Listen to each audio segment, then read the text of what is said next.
Saudara, konflik di Timur Tengah memanas setelah Iran membombardir Israel dengan rudal balistik, namun Israel mengklaim serangan itu berhasil dipatahkan. Garda Revolusi Iran melancarkan serangan rudal ke Israel sebagai balasan serangan brutal Israel di Gaza, Palestina, dan Beirut, Lebanon. Iran berjanji mengulang serangan jika agresi Israel tidak dihentikan. Setidaknya 200 rudal darat ditembakkan dari Iran Selasa kemarin dan mengaktifkan sirine di seluruh Israel berbunyi. سپاه پاسداران و نیروهای مسلح جمهوری اسلامی ایران چه در بعد دفاعی و چه در بعد آفند و تکرار این تهاجم و چندین برابر این کاملا آماده هستند. اگر رژیم صهیونیستی که به دیوانگی رسیده کنترل نشه توسط امریکا و اروپا و بخواد چنین جنایت‌هایی رو ادامه بده و یا علیه حاکمیت و تمامیت ارضی ما وارد عمل بشه، عملیات امشب با چند برابر بزرگی تکرار خواهد شد و تمام زیرساخت‌های اونها مورد اصابت قرار خواهد گرفت.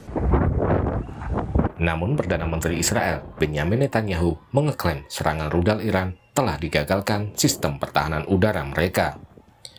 Netanyahu juga berterima kasih kepada Amerika Serikat yang sudah mendukung pertahanan Israel. אלה שלא מבינים זאת, הם יבינו. נעמוד בכלל שקבענו. מי שתוקף אותנו, אנחנו תוקפים אותו. זה נכון בכל מקום כשאנחנו נלחמים בציר הרשע. זה נכון ליהודה ושומרון, זה נכון לעזה, ללבנון, לתימן, לסוריה, וזה נכון גם לאיראן. אנחנו נלחמים בציר הרשע בכל מקום. Sebelum dihujani rudal oleh Iran, Israel aktif menyerang Lebanon sejak 23 September lalu. Data Kementerian Kesehatan Lebanon, sejak serangan itu, korban tewas berjumlah 1.073 orang. Lebih dari 2.900 orang luka-luka. Sementara itu, agresi Israel di jalur Gaza mendekati 1 tahun sejak serangan pada 8 Oktober 2023. Selama itu, 41.000 lebih orang tewas dan lebih dari 96.000 warga Gaza luka-luka. Atas meningkatnya ketegangan di Timur Tengah, Presiden Joko Widodo memerintahkan Menteri Luar Negeri Retno Marsudi memastikan keselamatan WNI di Lebanon dan segera melakukan evakuasi.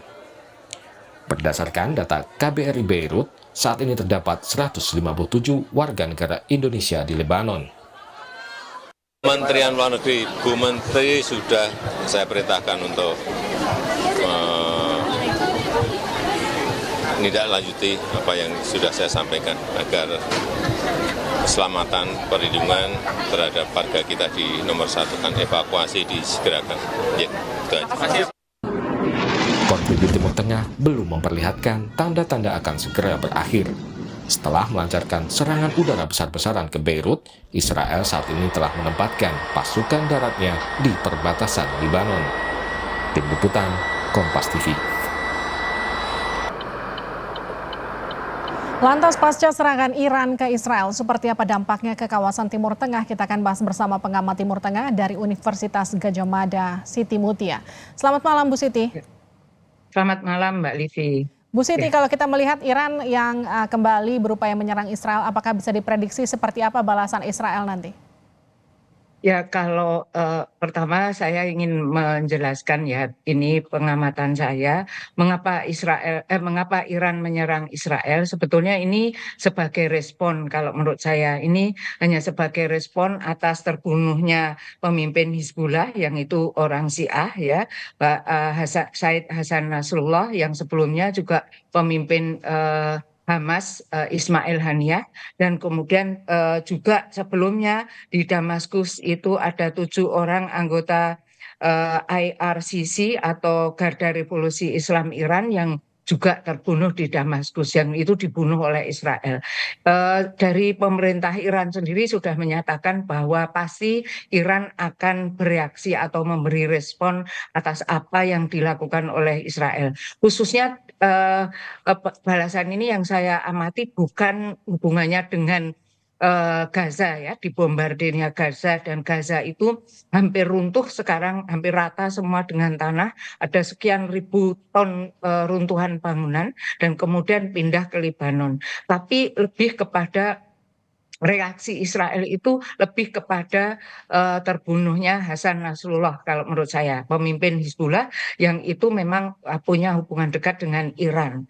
Ya, jadi tidak semata-mata untuk bereaksi pada masalah Gaza dan serangan Lebanon, tapi lebih kepada reaksi Iran terhadap terbunuhnya Hasan Nasrullah. Dari pihak Iran sendiri mengatakan bahwa memang Iran itu harus bereaksi, ya, harus bereaksi karena untuk menunjukkan eksistensi Iran.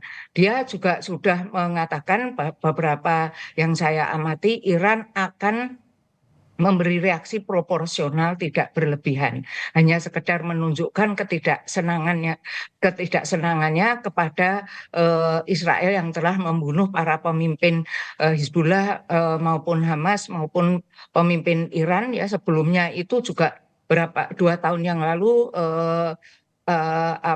Mullah Iran juga dibunuh di Irak, Oke. yaitu ini kumpulan ini respon ya, jadi respon. Kalau ditanyakan kepada saya apa nantinya seperti tadi malam juru bicara gedung Kapital itu sudah mengatakan kita tahu bahwa itu sudah diketahui oleh Israel dan Amerika ya bahwa Iran itu sedang mempersiapkan Baik. untuk menyerang Israel secara langsung, itu sudah diketahui. Ya. Nah, kalau kita lihat ini kan antara kekuatan Israel ini kan juga semakin kita lihat semakin kuat karena kemudian Amerika ini kan mendukung penuh Israel. Bagaimana mematahkan kekuatan ini? Kalau mematahkan yang ini dalam rangka mematahkan itu juga menyerang Lebanon itu dalam rangka sebetulnya mematahkan kekuatan dari pihak yang VIV atau berhadapan-hadapan Israel dan Amerika ya. Tapi kalau mematahkan kekuatan Amerika Serikat itu saya tidak melihat itu suatu hal yang mudah. Ya, karena Amerika Serikat sendiri seperti tadi saya katakan tadi malam itu mengatakan sampai Iran berani menyerang Israel secara langsung, Amerika Serikat tidak segan akan melakukan tindakan yang diperlukan gitu. Dan saya lihat Abraham Lincoln kapal Indo Amerika Serikat itu sudah parkir di Teluk sudah lama ya. Kemudian Amerika Serikat juga punya kekuatan di negara-negara Teluk seperti Arab Saudi, Qatar, Bahrain, Uni Emirat Arab, sulit untuk mematahkan mereka ya. Tapi artinya bisa nggak Amerika kemudian berperan untuk menghentikan terjadinya perang ini? Kalau justru perang ini bisa dihentikan, peranan Amerika itu besar. Ya, kalau Amerika itu mengatakan seperti Joe Biden, ini perang harus dihentikan, tapi dia kan nggak ada tindakan selanjutnya, ya, tidak ada tindakan selanjutnya. Kuncinya itu justru ada di Amerika Serikat, ya, kalau menurut saya, karena Amerika Serikat lah yang saat ini dianggap superpower, ya, masih dianggap superpower. Nah, jadi kuncinya ada pada Amerika Serikat. Coba kalau Amerika Serikat misalnya di bawah Joe Biden mengatakan mengecam Israel atas serangan terhadap Lebanon maupun terhadap Gaza akan berhenti. Ya. Dan Iran itu sudah tahu kalau Israel itu punya pertahanan yang namanya Iron Dome.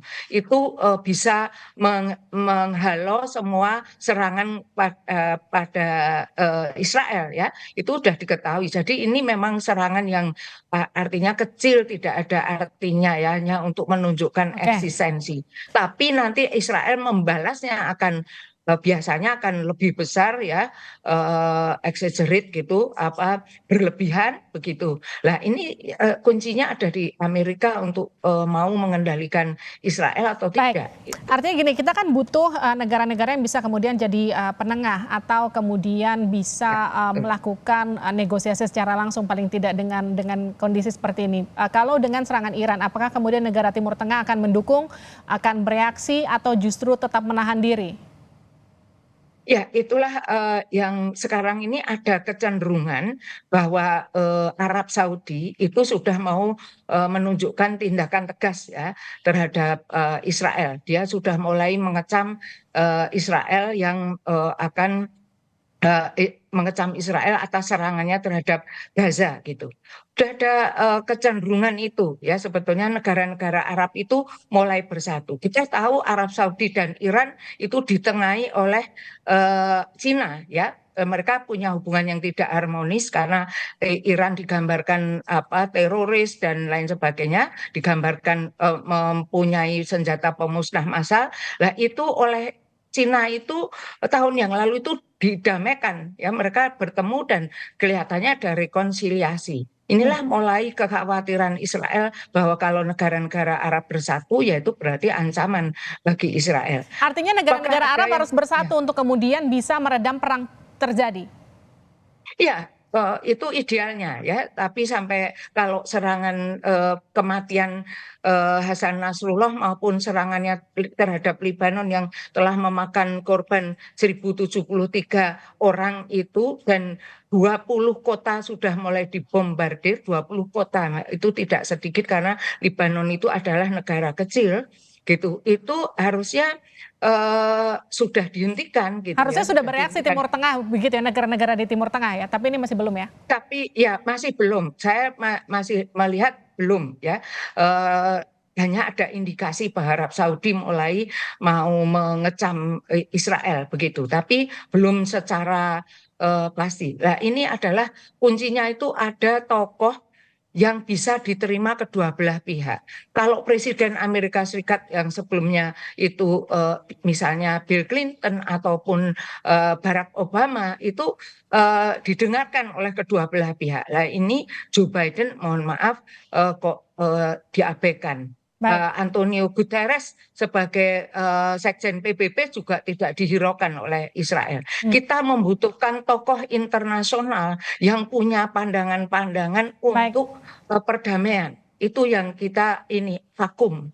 Artinya itu diharapkan bisa menjadi kunci untuk menghentikan terjadinya potensi perang dunia ketiga ini lewat perang di kita membutuhkan figur perdamaian yang bisa menghentikan, seperti Woodrow Wilson itu waktu perang dunia pertama, kemudian ada John F. Kennedy itu Franklin Delano Roosevelt setelah perang dunia kedua, atau sebelum-sebelumnya Mahatma Gandhi yang punya ide-ide perdamaian. Kita ini seperti vakum dan semua negara seperti terbengong gitu. Untuk melihat kekejaman Israel ya menyerang Gaza dan Lebanon. Terima kasih Bu Siti sudah bergabung bersama kami di Sapa Indonesia Malam. Sama-sama. Sehat-sehat selalu.